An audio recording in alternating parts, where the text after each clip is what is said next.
السلام عليكم ورحمة الله وبركاته. معكم أحمد لويز. موعد مباراة الأهلي وبيراميدز والتوقيت والقنوات الناقلة والتشكيل المتوقع للمباراة. يستعد النادي الأهلي ونادي بيراميدز لمباراة قوية في الجولة الرابعة من الدور الثاني للدوري المصري، حيث فاز الأهلي في المباراة السابقة أمام سموحة 2-1، وخسر بيراميدز من الزمالك 1-0. ويصارع النادي الأهلي على لقب الدوري، حيث يحتل المركز الثالث برصيد 44 نقطة، ويحتل بيراميدز المركز الثاني برصيد 44 نقطة أيضا.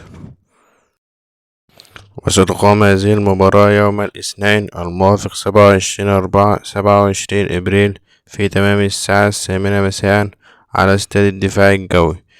والتشكيل المتوقع للنادي الأهلي: شوبير، محمد هاني، ياسر إبراهيم، هادي رياض، كوكا، مروان عطية، إمام عاشور، محمد علي بن رمضان، زيزو، أشرف بن شرقي، تريزيجيه.